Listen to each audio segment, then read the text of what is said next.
12వ నెల 34,000 కోట్ల రూపాయలు పింఛన్ల రూపేణా పేదవాళ్ళకి ఇచ్చిన ఏకైక ప్రభుత్వం భారతదేశంలోనే కాదు ప్రపంచంలో ఎక్కడా ఉండదు.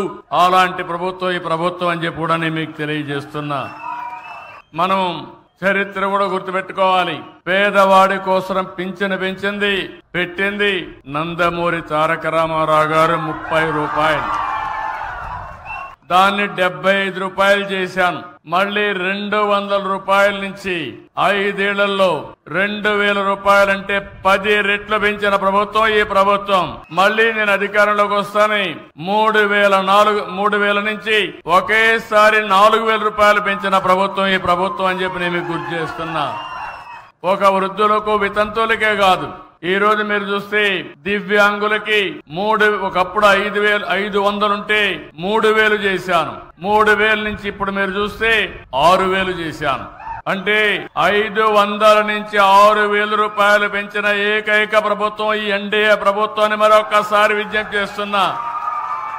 ఎవరన్నా డయాలిసిస్ వచ్చి కిడ్నీ ప్రాబ్లం ఉండి సమస్యలుంటే వాళ్లకు 10,000 రూపాయలు ఇస్తున్నాం. కొంతమంది బెడ్ కే పరిమితం అయిపోయి ఉంటే ఇంట్లో వాళ్ళు కూడా సేవలు చేయాలి కాబట్టి అలాంటి వాళ్లకు 15,000 రూపాయలు ఇచ్చే ఏకైక ప్రభుత్వం. అంటే 4,000, 6,000, 10,000, 15,000 ఇస్తున్నాం.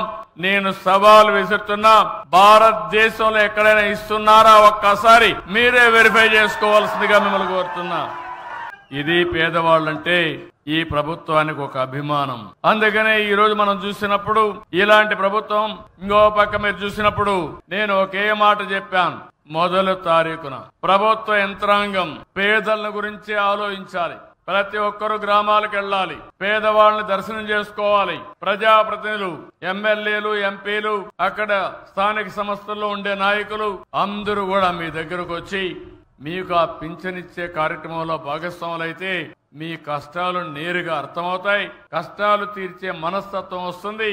అందుకనే ఈ రోజు రాష్ట్రం అంతా కూడా తెల్లవారితో నిద్ర లేస్తానే 6 గంటలకే మీ దర్శనం మా ఆఫీసర్లు, మా నాయకులు తీసుకున్నారంటే అదేని మేము చూపించే చొరవని మరొక్కసారి మీ అందరికి విజ్ఞప్తి చేస్తున్నా.